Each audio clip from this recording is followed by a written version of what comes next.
नमस्कार मित्रांनो, GSIT सोल्युशनमध्ये आपले सर्वांचे स्वागत आहे। तुम्ही कोणत्याही ड्रायव्हर भरतीचा फॉर्म भरलेला असेल तर तुमच्यासाठी हा व्हिडिओ अतिशय महत्त्वाचा आहे।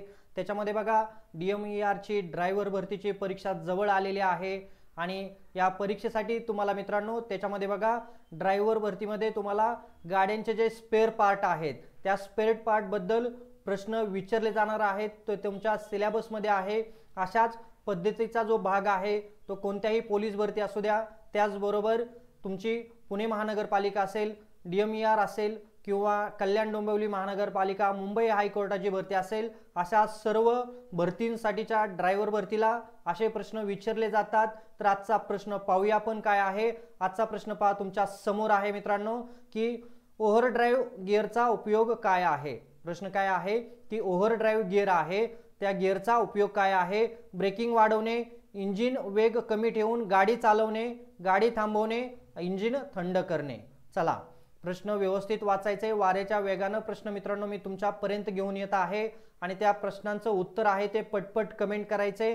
तर करेक्ट आन्सर बघा, इंजिन वेग कमी ठेवून गाडी वेगाने चालवणे हे या प्रश्नाचं करेक्ट उत्तर आहे। पुढचा प्रश्न मित्रांनो तुमच्या समोर आहे। प्रश्न बघा, फ्लुइड कपलिंग कुठे वापरतात। फ्लुइड कपलिंग जे आहे ते कुठं वापरलं जातं हे विचारलेलं आहे। थोडा विचार करा, ऑप्शन पहा, थोडं आठवा आणि प्रश्नाचं उत्तर आहे ते उत्तर कमेंट करा। उत्तर चुकलं तर चुकू द्या, परंतु उत्तर कमेंट करायला आळस करू नका। पेट्रोल इंजिन मध्ये, ऑटोमॅटिक ट्रान्समिशन मध्ये, ब्रेक मध्ये आणि रेडिएटर मध्ये। चला फ्लुइड कपलिंग जे आहे ते कुठं वापरलं जातं आपल्याला विचारलेलं आहे आणि याचं करेक्ट आन्सर आहे ऑटोमॅटिक ट्रान्समिशन मध्ये काय केलं जातं, फ्लुइड कपलिंग आहे ते वापरलं जातं। चला पुढचा प्रश्न मित्रांनो तुमच्या समोर आहे। ट्रान्क्यू कन्व्हर्टरचे मुख्य कार्य काय आहे। ट्रान्क्यू कन्व्हर्टरचे मुख्य कार्य काय आहे।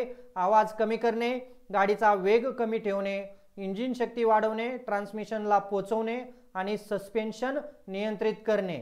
चला या प्रश्नाचं करेक्ट उत्तर आहे इंजिन शक्ती वाढवणे व ट्रान्समिशनला पोहोचवणे याचं करेक्ट आन्सर आहे। पुढचा प्रश्न मित्रांनो तुमच्या समोर आहे। कॉन्स्टंट वेलिसिटी त्यालाच सीव्ही म्हटलं जातं, तो जॉइंट कुठे वापरला जातो। बघा कॉन्स्टंट वेलिसिटी जो जॉइंट आहे तो कुठं वापरला जातो। ब्रेकिंग सिस्टीम मध्ये, फ्रंट व्हील ड्राईव्ह एक्सेल मध्ये, रेडिएटर मध्ये आणि बॅटरी मध्ये।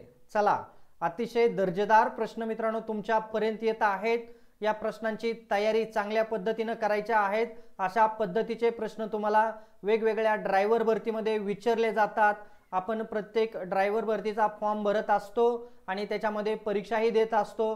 काही माझ्या मित्रांना त्याच्यामध्ये यश मिळतं, काही विद्यार्थी मित्र जे आहेत ते निराश होतं त्यांना त्याच्यामध्ये यश न मिळाल्यामुळे। परंतु आपण एक परीक्षा फेल झालो तर दुसऱ्या परीक्षेचा फॉर्म निश्चित भरायचा आहे। तयारी पहिल्यापेक्षा अतिशय जोरदार पद्धतीने करायची आहे आणि तुम्ही काय करायचे, परीक्षेला सामोरं जायचं आहे आणि निश्चितच एक सरकारी पोस्ट जी आहे ती पोस्ट आपण मिळवायची आहे मित्रांनो। तर पहा या प्रश्नाचं करेक्ट उत्तर आहे फ्रंट व्हील ड्राईव्ह मध्ये एक्सेल मध्ये काय केलं जातं, कॉन्स्टंट वेलिसिटी जो सीव्ही जॉइंट आहे तो वापरला जातो। पुढचा प्रश्न मित्रांनो तुमच्या समोर आहे। डिफरन्शियल लॉकचा उपयोग कुठे होतो। बघा डिफरन्शियल जे लॉक आहे त्याचा उपयोग कुठे होतो आपल्याला इथं विचारलेला आहे। तर याच्यामध्ये ऑप्शन बघा काय आहेत। इंजिन सुरू ठेवण्यासाठी, चिखल किंवा वाळूमध्ये अडकलेल्या वाहनाला बाहेर काढण्यासाठी, ब्रेक ऑइल तपासण्यासाठी आणि रेडिएटर थंड ठेवण्यासाठी। डिफरन्शियल लॉक चा उपयोग कुठे होतो आपल्याला विचारलेला आहे। विचार करा आणि उत्तर द्या, विचार करा उत्तर द्या। करेक्ट उत्तर आहे चिखल किंवा वाळूमध्ये अडकलेल्या वाहनांना बाहेर काढण्यासाठी डिफरन्शियल लॉक वापरलं जातं। बघा इथं इंग्लिश मधून शब्द वापरल्यामुळे तुम्हाला काही समजलं नसेल, काही जणांना समजलं असेल, काही जणांनी करेक्ट उत्तरही दिलेलं असेल। ज्यांनी करेक्ट उत्तर दिलेलं नव्हतं त्यांनी त्याचं करेक्ट उत्तर लक्षात ठेवायचं आहे आणि तशाच पद्धतीने पुढचा प्रश्न तुमच्या समोर आहे। स्लाइडिंग मेश गिअरबॉक्स मध्ये कोणते गिअर थेट जोडले जातात। स्लाइडिंग मेश गिअरबॉक्स मध्ये कोणते गिअर थेट जोडले जातात। Forward gear, reverse gear, neutral gear आणि क्लच गिअर। चला करेक्ट आन्सर मित्रांनो प्लीज कमेंट करा। तुमचं जे आन्सर आहे ते आन्सर चुकलं किंवा बरोबर आलं हे महत्त्वाचं नसतं, परंतु तुम्ही कमेंट केलं तर मला समजतं की तुम्हाला अशा पद्धतीचे प्रश्न आवडत आहेत. अशाच पद्धतीचे प्रश्न मी मित्रांनो तुमच्यापर्यंत घेऊन आलं पाहिजे, त्याचा तुम्हाला फायदा होतोय हे मला समजतं. त्यासाठी कमेंट करायला विसरायचं नसतं. आणि जर उत्तर चुकलं तर जे बरोबर उत्तर मी सांगत आहे ते व्यवस्थित लक्षात ठेवायचं असतं. तर पहा, याचं करेक्ट उत्तर आहे रिव्हर्स गिअरमध्ये स्लाइडिंग मेश गिअरबॉक्सचा थेट जोडले जातात. पुढचा प्रश्न मित्रांनो तुमच्या समोर आहे, गिअर सिलेक्टर मेकॅनिझमचा उपयोग काय आहे? गिअर सिलेक्टर मेकॅनिझम जे आहे त्याचा उपयोग काय आहे? तर याच्यामध्ये बघा, रेडिएटर थंड करण्यासाठी, गिअर बदलण्यासाठी, पिस्टन हलवण्यासाठी, फ्लायव्हील नियंत्रित करण्यासाठी.